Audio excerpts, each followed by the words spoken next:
영상으로 함께 예배하시는 모든 성도님들과 가정 가운데 하나님 평강이 함께 하시길 축복합니다. 우리 함께 말씀 보겠습니다. 로마서 1장 17절 말씀입니다. 로마서 1장 17절 말씀 우리 함께 읽겠습니다.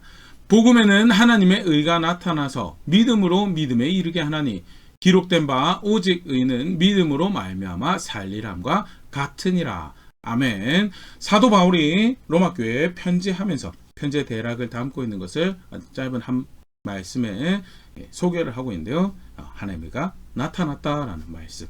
오늘 이 로마서 말씀 함께 살펴보면서 사도 바울이 편지 가운데 확인하고 있는 교회가 살아내야 될 신앙, 우리가 살아내야 될 신앙의 모습 함께 생각해 보도록 하겠습니다. 먼저 이 편지를 받아드는 로마 교회와 이 당시 배경, 이 편지 배경이 된 상황들에 대해서 함께 생각을 해보도록 하겠습니다. 다메섹으로 가던 길에 바울이 부활하신 예수님을 만나게 되고요. 그리고 회심을 하게 됩니다. 그리고 주신 은혜와 기회를 쫓아서 예수 그리스도의 복음을 전하죠. 1차 전도여행 남부 갈라디아 지역을 중심으로 해서 2차 전도여행하고요. 2차는 하나님의 인도하심에 따라서 마게도냐와 아가야 지역까지 그의 사역의 현장이 확대가 되고 3차 전도여행 때 이제 그가 계획했던 아시아 지역에 가서 에베소에서 3년간 머물면서 사역을 하며 고린도 교회에 목양적 도움을 주는 편지를 쓰기도 하고요. 그리고 3년의 에베소의 사역이 마무리되어지고 마게도냐를 거쳐서 고린도에 이르게 됩니다. 아가야 고린도에 이르게 되고요. 고린도에 있을 동안에 로마를 향해서 편지를 쓰게 되죠. 그게 이제 로마서 내용인데요. 그런 정황에서 로마서가 기록이 되어지고요. 그러면 이 편지를 받아드는 로마에는 교회가 언제 세워졌는가라고 할 때 학자들이 로마에 교회가 언제 세워졌는지 구체적으로 알 수는 없지만 우리 하나 추정해 볼 수 있는 것은 사도행전 2장에 기록된 오순절 사건 때 예수 그리스도를 믿게 된 유대인이 무명의 유대인 성도가 로마로까지 가게 되어서 공동체가 세워졌던 것으로 그렇게 추정을 합니다. 분명 우리 하나 볼 수 있는 것은요. 사도행전 18장 2절 말씀 보면 이미 당시에 로마의 교회가 세워졌던 정황을 우리가 읽을 수가 있습니다. 아굴라라는 본도에서 난 유대인 한 사람을 만나니 글라우디오가 모든 유대인을 명하여 로마에서 떠나라 항고로 그가 그 안에 브리스길라와 함께 이탈리아로부터 내려온지라.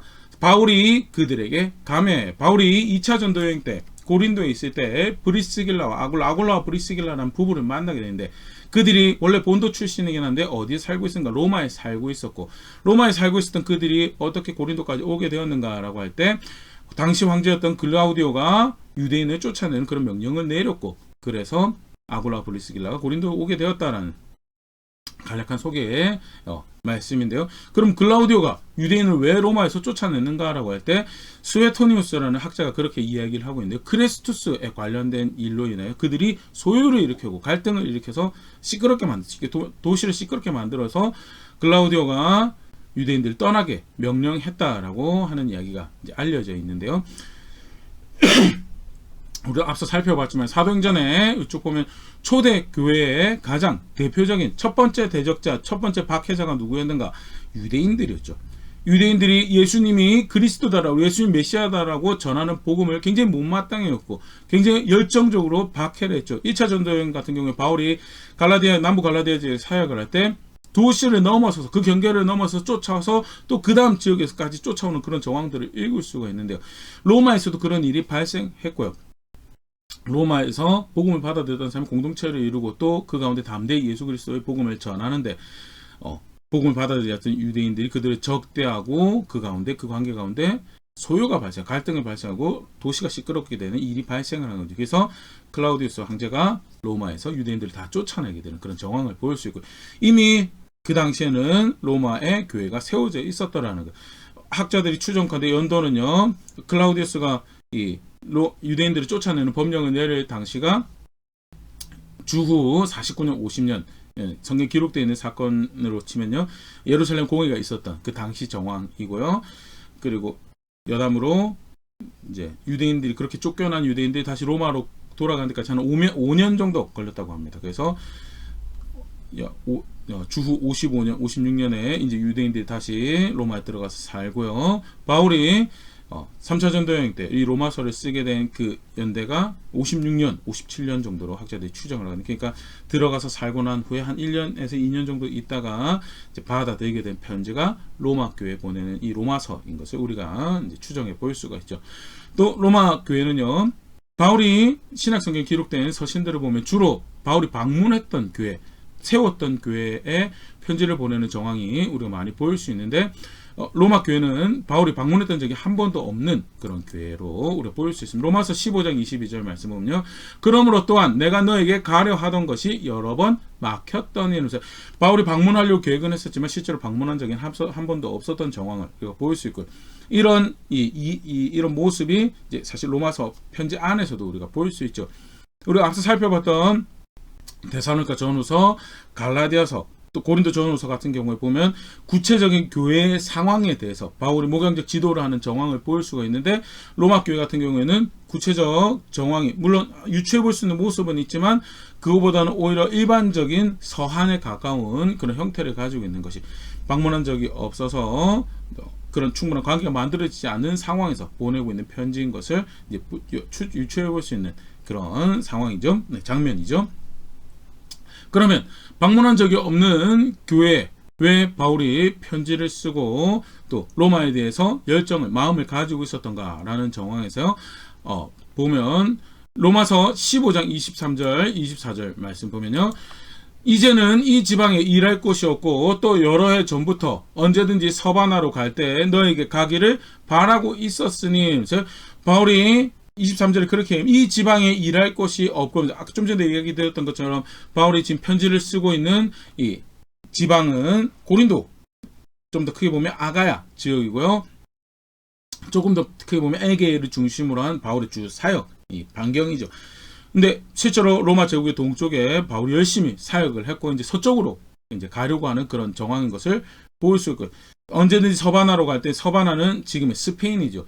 그래서 제국의 동쪽에서 열심히 사역을 했고, 이제 복음이 자기가 한 번도 전한 적이 없는 제국의 서쪽으로 가서 사역을 할 계획을 하고 있어. 그 길에 내가 너희를 들리길 원한다라고 이야기하면서 24절, 이는 지나가는 길에 너희를 보고 너희와 먼저 너희와 사귐으로 얼마간 기쁨을 가진 후에 너희가 그리로 보내주기를 바람이라면서, 서바나로 가는데, 스페인으로 가는데 로마 왜 들리려고 하는가?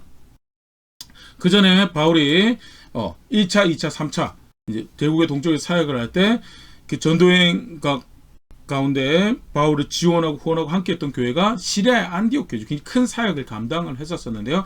바울이 제국의 서쪽에서 사역을 했다. 특별히 스페인으로 가는 그 자신의 열정과 사역 가운데 로마 교회가 이 시리아 안디옥처럼 그런 일을 감당해 주기를 기대했고요. 그런 정황이 이제 바울이 바랬고, 바울이 그런 계획을 어디서 품게 되었는가라고 할 때 사도행전 19장 21절 말씀 보면요, 이 일이 있은 후에 바울이 마게도냐와 아가야를 거쳐 예루살렘에 가기로 작정하여 이르되 내가 거기 갔다가 후에 로마도 보아야 하리라 하고, 하면서 에베소에 있을 때, 3차 전도행 중 에베소에 있을 때 이미 그렇게 이제 그 다음 사역에 대해서 염두를 해두고 있었던 정황을 볼 수가 있습니다. 우리 지도를 하나 보면서 바울의 생각을 조금 더 우리가 들여다보면요, 오른편에 있는 노란색 큰 원이 바울이 1차, 2차, 3차 전도여행 가운데 사역을 했던 제국의 동쪽 지역입니다. 에게를 중심으로 해서 바울이 열심히 이 지역에서 복음을 나누고 전하는 사역을 했었죠. 그리고 좀 전에 로마서 15장 23절 말씀처럼 그 다음 지역으로 나아가기를 바라고 있었고요.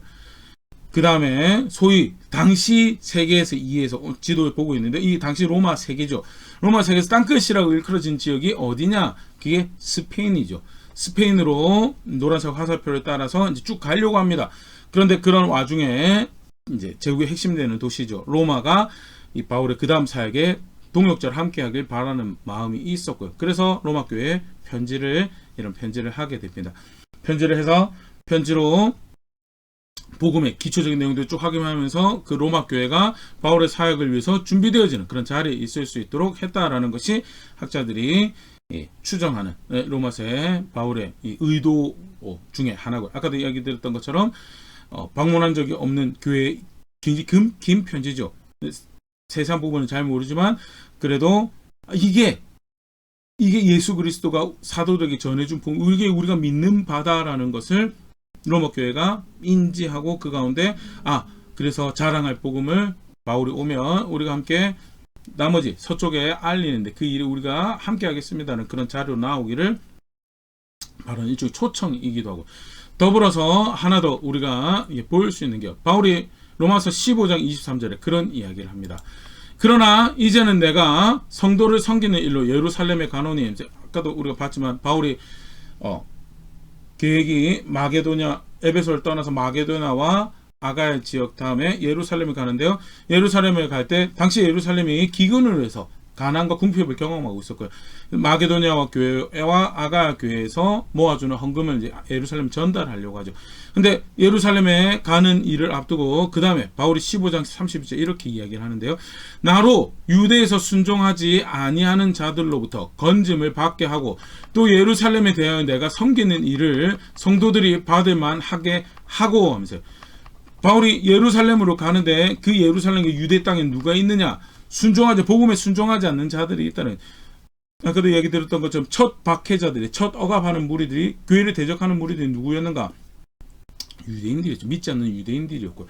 그런데 충분히 그런 걸 아는 상황이 있는데 이제 그들이 부글부글하고 바울을 대적하는 것이, 복음 대적하는 것이 이제 터져나오기 일보 직전이었던 정황을 바울이 인지를 하고 있었던, 내가 유대 땅에 가면, 내가 지금 예루살렘에 가면 무사히 나오지 못할 수도 있겠구나라는 정황을 이미 읽고 있었던 상황인 것을 이제 볼 수가 있죠. 로마 15장 31절에 그랬을 경우에, 아까도 이제 그 앞서서 로마에 갈 계획을 하고 있었고요.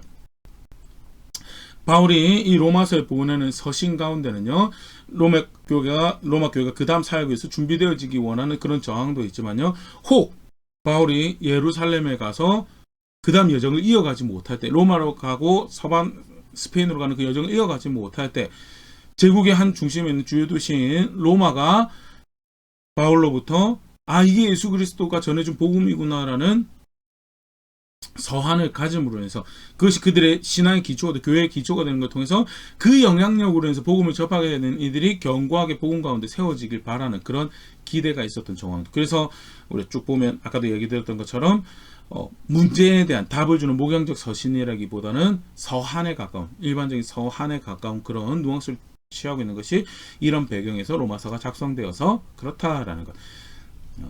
볼 수 있으면 좋을 것 같고요. 이제 로마서 내용을 조금 간단하게 우리가 짧은 시간에 함께 생각해 보도록 하겠습니다. 로마서 1장 17절 말씀 다시 우리가 보면요.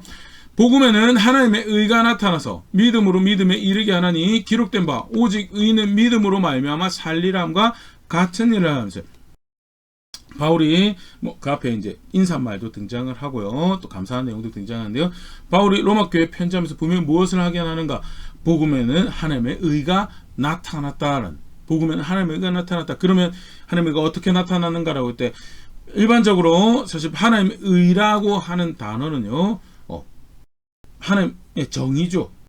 하나님 판결과 관련된 그런 표현이고, 그래서 사실 좀 전에 봤던 로마서 1장 17절 같은 경우에도 이 복음에 하나님의 의가 나타났다는 말을 루터가 참 이해하기 어려웠다고 그런 이야기가 알려져 있는데요.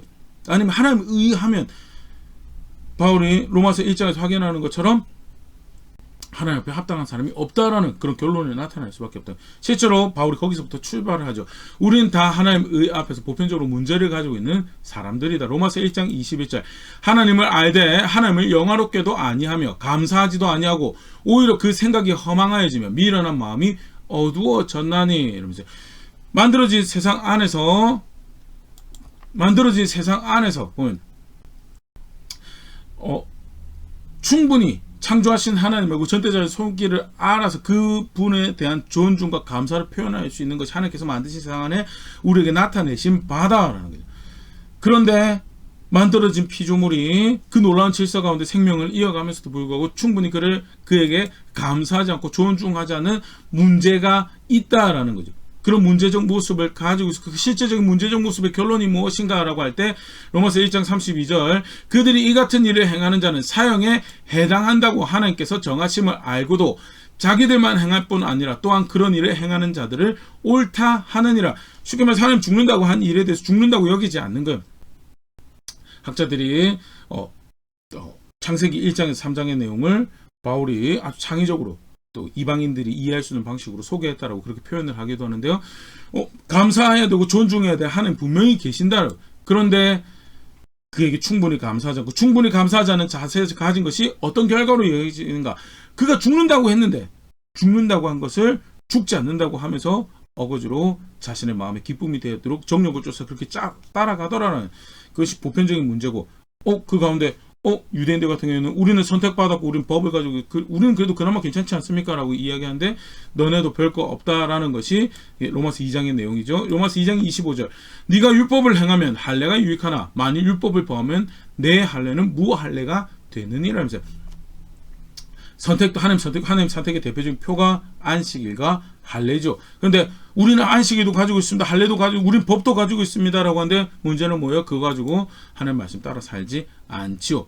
그래서 너네 가지고 있는 할례라는 거, 너네 가지고 있는 안식이라는 거, 그 무할례다라고 아무런 의미를 가지면 보편적 문제가 있고 선택받은 사람들도 문제가 있고, 그래서 결론은 뭐냐? 로마서 3장 19절 우리가 알거니와 무릇 율법이 말하는 바는 율법 아래 있는 자들에게 말하는 것이니 이는 모든 입을 막고 온 세상으로 하나님의 심판 아래 있게 하려 함이라.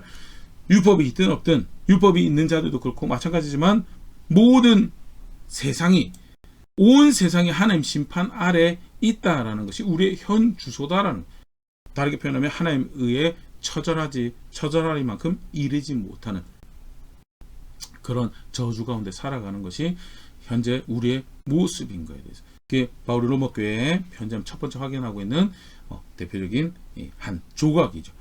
그런데 하나님이 의롭게 여기는 길을, 우리 아까 이 로마서 1장 17절이죠. 하나님 복음에는 하나님 의가 나타났다는. 그런데 실제로 하나님이 의로울 게 없는 사람들에게 의롭게 여김 받을 수 있는 길을 제시하셨다는 로마서 3장 21절 22절 이제는 율법에 하나님의 한 의가 나타났으니 율법과 선지자들에게 증거를 받은 거죠. 율법 밖에서 의로움을 받을 수 있는 길을 주셨는데 사실은 이거는 율법과 선지자를 이미 증거한 바다라는 것, 실제로 그렇죠. 그리고 그게 뭐냐? 로마서 3장 22절 곧 예수 그리스도를 믿음으로 말미암아 모든 믿는 자에게 미치는 하나님의 의니 차별이 없느니라.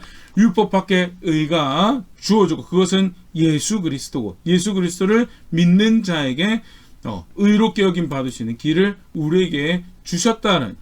그래서 그를 믿는 모든 자가 하나님 앞에서 의롭게 여김 받는데, 의롭게 여김 받는 그 예수 그리스도 안에 있다라고 하는 자는, 믿는 자들라고 하는 자는 이제는 소속이 바뀌게 되었다라는 것이 그 다음에 소개를 하고 있는 거죠. 로마서 4장 21절 말씀인데요.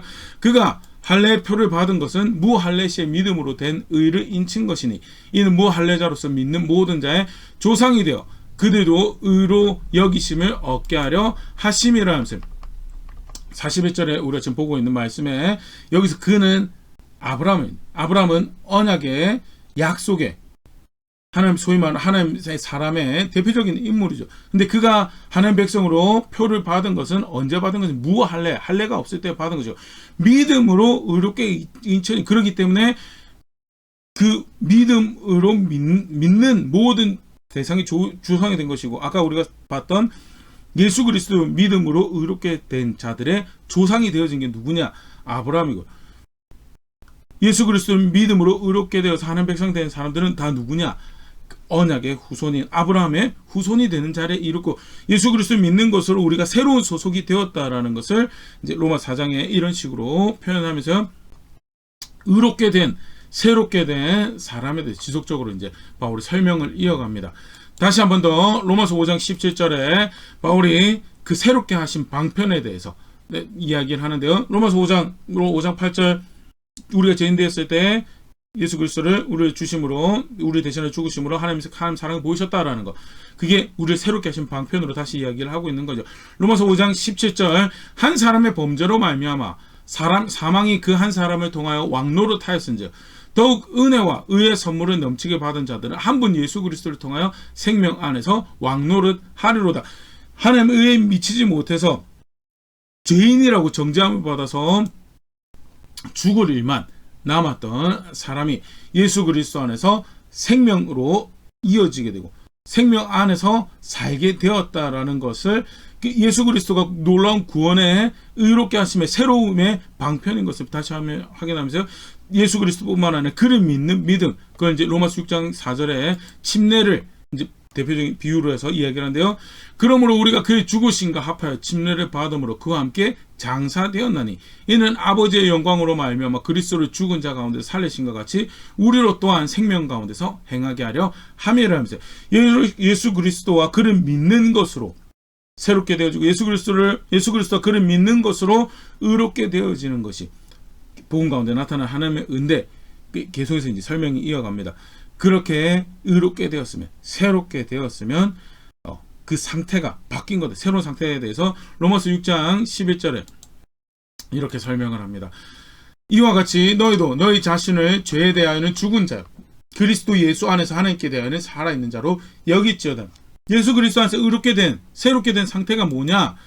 죄에 대해서는 죽은 자고 하나님에 대해서는 살아있는 자로. 그걸 다르게 표현하면 로마서 6장 19절입니다.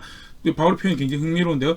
너희 육신이 연약함으로 내가 사람의 예대로 말하노니, 쉽게 말해서 너희가 이를 이해할 수 있는 방식으로 내가 너희에게 다시 한번 이야기해 주겠다는, 너희가 너희 지체를 부정과 불법에 내주어 불법에 이른 것 같이 너희는 이제는 너희 지체를 의에게 종으로 내주고 거룩함에 이르라 하면서, 그 전에 마음대로 살아서 하나님 의에 이르지 못했던 그 당시에 스스로 이렇게 죄의 종에 내주어서 저주 가운데 살아갔던 것처럼 이제는 예수 그리스도 안에서 의롭게 여김 받았기 때문에, 새로운 상태가 되어졌기 때문에 스스로를 의의 종으로 내어주어라. 너는 그런 당위성이 있는 상태에 이르게 되었다. 어떻게? 예수 그리스도를 믿는 것으로. 그게 사실은 쉽게 말해서 이제 신앙이라는 거죠. 예수 그리스도를 믿는다.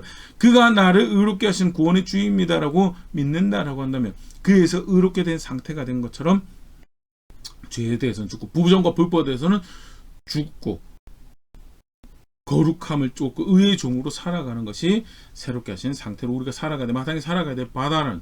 그러면 거룩함의 종으로 이제 살아가는, 의에 대해 종으로 살아가게 하는데, 그러면 법과 우리의 관계는 어떻게 되는가? 새롭게 된 사람과 법의, 율법의 관계는 어떻게 되는가라고 할 때 그 설명이 로마 7장에 이어지죠. 로마 7장 7절 8절. 그런즉 우리가 무슨 말 하리요? 율법이 죄냐? 그럴 수 없느니라. 율법으로 말미암지 않고는 내가 죄를 알지 못하였으니 곧 율법이 탐내지 말라 하지 아니하였더라면 내가 탐심을 알지 못하였으리라. 먼저 율법이 악한 것이 아니다는, 율법이 악한 것이 오히려 율법이 있기 때문에 우리가 무엇이 죄고 무엇이 의인지 알 수 있다. 율법이 문제가 아니다. 근데 문제는 뭐냐? 우리 안에 있는 죄성이다라는 8절 말씀인데요.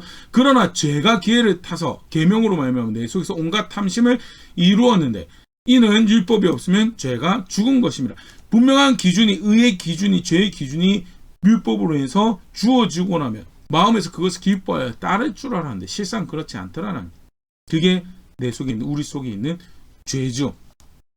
율법이 주어졌으면 기준이 이것은 악한 겁니다라고 하면 안 하고 살 것 같은데, 기준을 몰라서 못하는 것 같은 그 스스로 속이는 거죠. 절대 안. 선한 율법으로 해서 기준이 주어졌을 때 본격적으로 죄성이 더 드러나고 깨어나면서 내가 이런 존재구나라는 것이 확인돼. 그게 법이 가지는 기능이죠.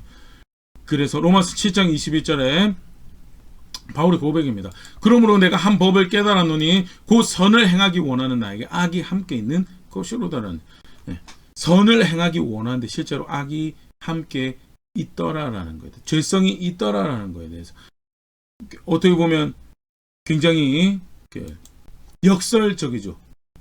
역설적인 모습이, 이제 의롭게 된 상태에서 의를 향해 살아가려고 하는데, 근데 실제로 심각한 우리의 모습은 뭐냐?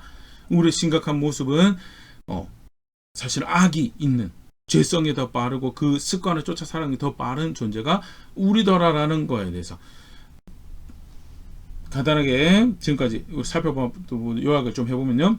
먼저 하나님의 의에 다다르지 못하는 우리가 있는데 하나님이 의롭게 여김 받을 수 있는 길을 우리에게 주셨죠.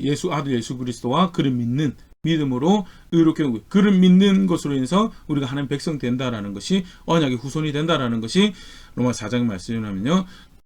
그 믿음으로 말미암아 새롭게 된 상태에 대해서 쭉 설명을 이어간 게 5장부터 말씀이죠. 새롭게 되었으면 그게 의롭게 되었다라는 것은 무엇을 의미하는 가? 이제 죄에 대해서는 죽고 의에 대해서 살아가는 존재로 살아가야 돼. 죄에 대해서 죽고 의에 대해서 살아가는 존재로 살아야 되는데 근데 실상 죄에 대해서 의로에 대해서 살아가는 상태로 살아가려고 보니까 여전히 선을 행하기 원하는 나에게 악이 있더라는. 그럼 새로운 삶을 어떻게 살아갈 수 있는가라고 할 때 로마서 8장 3절 4절에 율법이 육신으로 말미암아 연약하여 할 수 없는 그것을 하나님은 하시나니 곧 죄로 말미암아 자기 아들을 죄 있는 육신의 모양으로 보내어 육신에게 육신의 죄를 정하사 4절 육신을 따르지 않고 그 영을 따라 행하는 우리에게 율법의 요구가 이루어지게 하려 하심이라. 아들을 육신의 모양으로 보내 우리의 죄를 정하신 그 은혜를 베풀어 주시고 그리고 그 육신을 따르지 않고 예수 그리스도를 따를 수 있도록 인도하시는 그 영을 따라 행하는 우리로 하여금 그 새로운 삶을 살아갈 수 있도록. 그래서 굉장히 중요한 새로운 상태가 되었으면 실제로 우리 살아간 영을 따라 살아간 건데 여기서 영을 따라 살아간 것은 무엇을 의미하는가? 우리가 쭉 살펴보자. 사실 이 표현 자체가 그런 오해를 많이 만들어냅니다. 뭔가 기록된 거 말고 다른 신령한 것이 있을 것처럼. 사실 기록된 게 가장 신령한 거죠. 수요일마다 말씀도 살펴보는데 무엇이 가장 신령한 것인가? 무엇이 가장 영적인 거? 예수 그리스도가 가장 영적인 것이고 예수 그리스도가 가장 신령한 것이고 그 예수 그리스도의 가르침에 따라 살아가는 것이 그게 사실은 다르게 표현하면 성령을 따라 살아가는 거죠. 예수 그리스도의 제자로 그의 가르침에 따라 살아가는 자. 그런데 새로운 상태가 되어서 그렇게 따라 살아가야 될 당위성을 가지고 있는 게 교회고 성도 그게 복음을 아는 자리에 있는 거더라는. 그래서 실제로 쭉 거기에 대한 설명이 이어집니다. 하나님이 우리를 위하시면 누가 우리를 대적하려 우리를 사랑하시는 이로 말면 우리가 넉넉히 이기느니라는 쭉 이제 로마서 8장이 끝나고요. 그러고 나서 실제로 그러면 우리가 그렇게 새로운 상태에 그렇게 새로운 하나님 백성이 소속을 가지고 하나님 백성이 되었다면 원 백성은 어떻게 되는 건가에 대한 질문에 대해서 그 이해에 대해서 그 다음에 답을 하는 게 로마서 9장부터 11장까지인데요. 먼저는 로마서 9장에 하나님 백성은 혈통으로 나는 것이 애시당초 구약에서도 아니었다는 로마서 9장 7절의 말씀인데요. 또한 아브라함의 씨가 다 그의 자녀가 아니라 오직 이삭으로부터 난 자야 너의 씨라 분리를 하셨으니 아브라함의 아들이 이삭만 있는 게 아니었죠. 이삭 앞에도 다른 형제가 있었던 정황을 창세기에서 보일 수 있는데 대표적인 이스마엘이고 그럼에도 불구하고 누가 하나님 백성으로 불려지느냐? 이삭만 하나님 백성으로 불려지. 이삭에게도 두 아들이 있었죠. 에서와 야곱이 있었는데 누가 하나님 백성으로 불려진다? 야곱의 후손만 하나님 백성으로 불려. 혈통으로 아브라함의 씨앗이라고 해서 다 아브라함의 후손이라고 해서 다 하나님 백성 되는 거 아니었다고.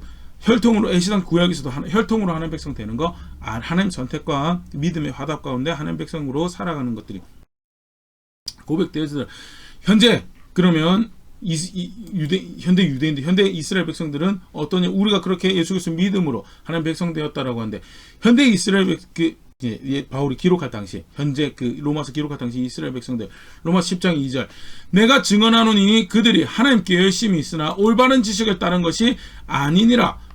3절 하나님의 의를 모르고 자기 의를 세우려고 힘써 하나님의 의에 복종하지 아니하였느니라 하면서 열심은 있어요. 열정은 있는데 뭐라고? 올바른 지식을 따르는 것이 아니라 결국 사실은 본 백성들 로마서 2장에도 바울 분명히 이야기했지만요. 할례가 의미를 가지고 하나님 선택의 의미를 가지는 것은 아멘하고 순종으로 화답하는 건데 순종하지 않으시면 그 할례 의미 없다는. 지금도 마찬가지예요. 하나님 아들 약속하신 대로 보내주셨는데 그 하나님의 아들에게 순종하지 않아요. 올바른 지식을 따르지 않고 자기 의를 세우려고 하더라라는 거예요. 자기 의를 세우려. 그래서 현재 이스라엘 백성들 실패했다라고. 그러면 이제 더 이상 그들은 하나님 백성이 아닌가라고 할 때 바로 그건 아니다는. 본인도 그렇게 생각하지 않는다라고 하면서요. 30절 말씀 로마서 11장 30절 말씀은 너희가 전에는 하나님께 순종하지 아니하더니 이스라엘이 순종하지 아니함으로 이제 긍휼을 입었는지라. 복음이 이방인들에게 전해지게 된 대표적인 모습은 본 백성이 거절하여서 그것이 넘어갔다라고 이야기를 하죠. 애시당초 하는 계획 가운데는 이방인들도 하나님 백성 삼으려는 계획이 있었죠. 그러나 그것이 역사 가운데 펼쳐지는 장면들을 보면 분명히 이스라엘의 거절이 있었고요. 이스라엘이 순종하지 않음으로 인해서 백성들에게 복음이 흘러 들어가게 되는 사건으로 하나님께서 복음을 그렇게 확장시키셨죠. 그렇게 은총을 그러면 이스라엘 본 백성에도 하나님이 동일한 일을 하실 거다. 31절. 이와 같이 이 사람들이 순종하지 아니하니 이는 너에게 베푸시는 긍휼로 이제 그들도 긍휼을 얻게 하려 하심이라면서 하나님이 신실하시기 때문에 버리지 않고 하나님 일을 하시겠지만 분명히 이해됩니다. 10장에 현재 이스라엘 백성들이 순종하지 않아서 복종하지 않아서 하나님 꺾어버리셨다는 것이 등장을 하고 있고요. 그러나 역사 가운데 하나님께서 또 그들에게 선을 행하실 것을 내가 기대한다라는 말씀으로 로마서 11장에 그렇게 이야기하면서요. 앞서서 복음과 관련해서 하나님 백성 누가 하나님 백성 되는 건가? 하나님께서 의롭게 하신 자들이 하나님 백성 되는 건데 그런데 그럼 누가 하나님에 의해서 의롭게 되는 건가라고 할 때 예수 그리스도와 그를 믿는 그 백성들이 하나님 앞에서 의롭게 되는 것이고 실제로 의롭게 되었다고 그를 믿어서 의롭게 되었다라고 해서 분명히 살아가야 될 새로운 상태로 살아가야 될 모습들이 분명히 있더라라고 하는 것이 로마서 1장에서 11장까지 철학적인 내용, 신학적인 내용으로 바울이 쭉 살펴본 거죠. 편지가 여기서 끝나지 않고요. 실제로 그런 이해를 가지고 살아가야 될 모습에서 구체적으로 그 이야기합니다. 대표적인 게 이제 로마서 12장 1절 말씀이죠. 그러므로 형제들아 내가 하나님의 모든 자비하심으로 너희를 권하노니 너희 몸을 하나님이 기뻐하시는 거룩한 산 제물로 드리라.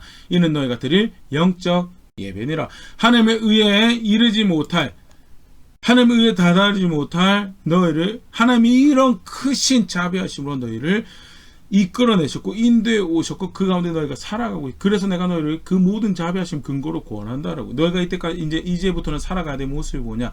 하나님 받으실 만한 거룩한 예배로 너의 삶을 드리는 것이 그것이 너희가 살아가야 될 모습이다. 그럼 실제로 어떻게 하는 것이 거룩한 예배인가?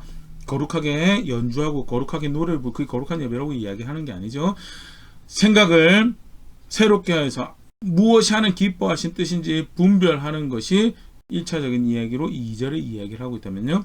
궁극적으로 실제 그것을 이뤄가는 모습으로 쭉 이야기합니다. 관계 가운데 질서 가운데 이야기를 하는데 대표적인 말씀으로 하나 보일 수 있는 게 로마서 13장 9절에서 10절 말씀이죠.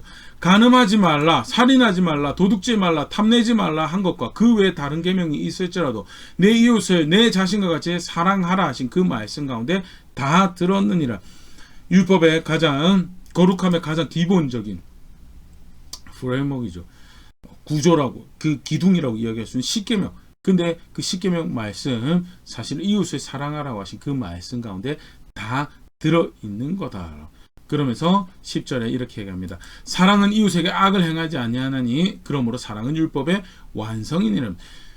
하나님 말씀 따라 거룩함을 살아내는 이웃 사랑인 거죠. 그래서 뭐라고 이야기하냐? 여기서 악을 행하는 것은 이웃이 싫어하는 일을 하지 않았다라고 이야기하는 게 아닙니다. 이웃에게 악을 행하지 않아요. 하나님 보시기에 이웃에게 악을 행하지 않은 거죠.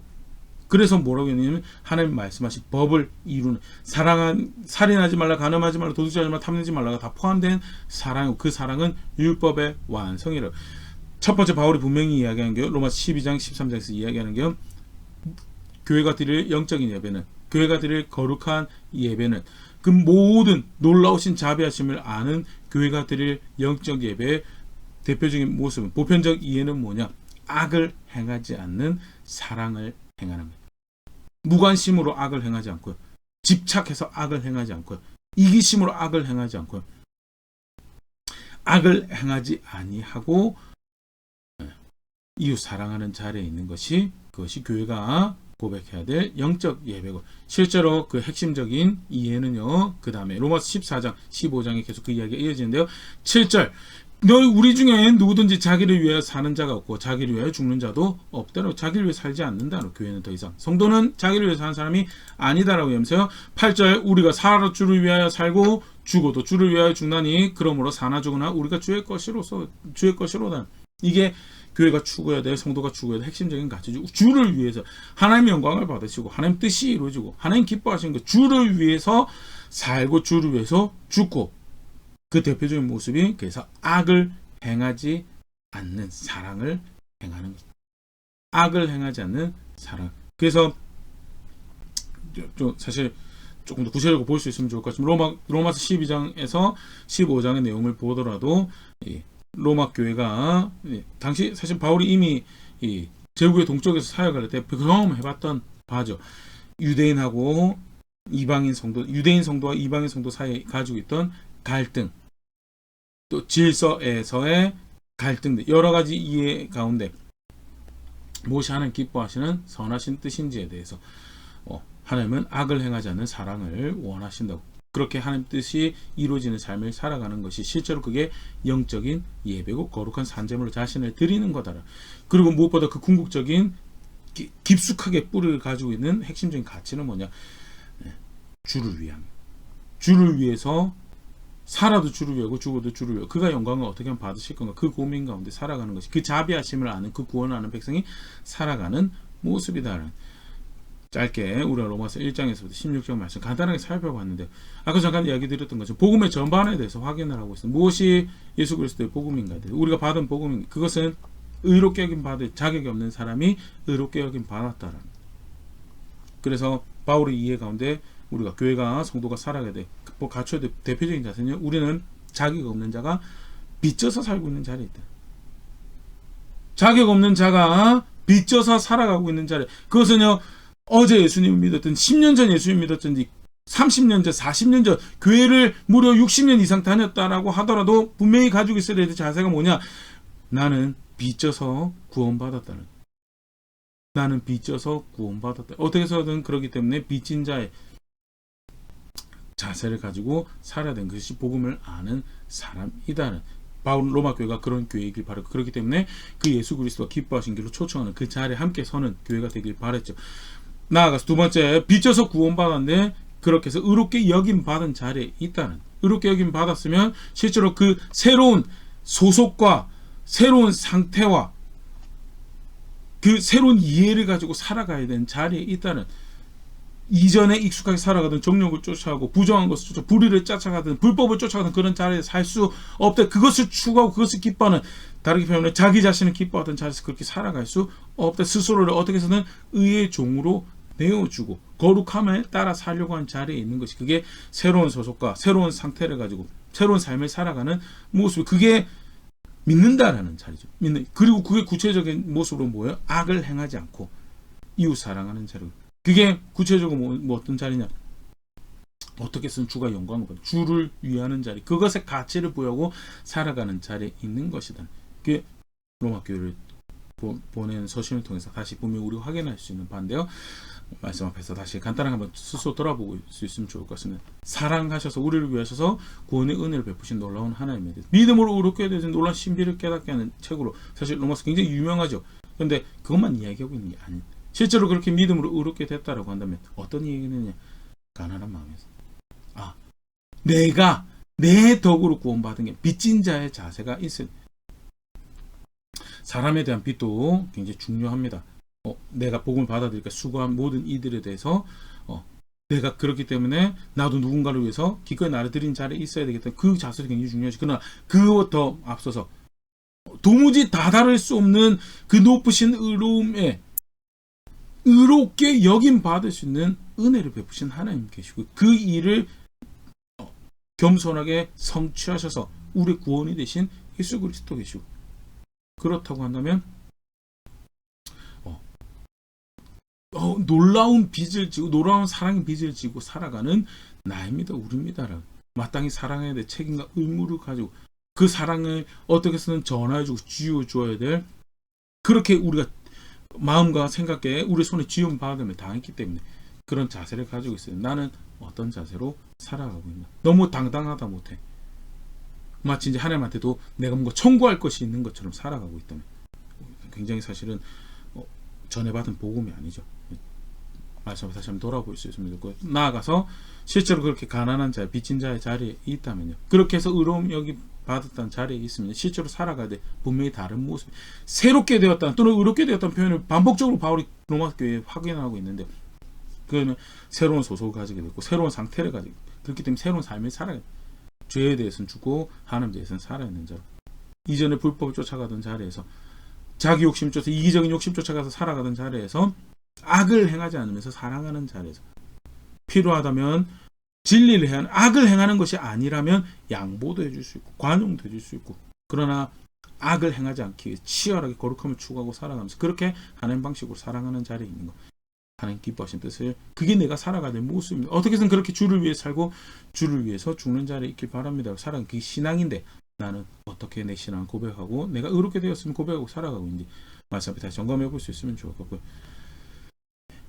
기뻐할 복음을 알고 감사해야 될 복음을 알고 있다면, 오늘도 나를 감격하게 해야 되는 소중한 이야기를 알고 있다면, 실제로 그것이 의도하는 거룩한 걸음을 내딛어야 되는 게 우리의 모습이고, 그게 사실은 오늘 제 모습이 되는, 가르치신 데 겸손하게 걸음걸음 내딛으면서 그렇게 은혜를 압니다, 은혜 주인을 압니다는 시제적인 고백들을 만들고 앉아있는 제가 될 수 있으면 좋을 것 같고, 그렇게 함께 성숙해져가는 우리 될 수 있으면 좋을 것 같습니다.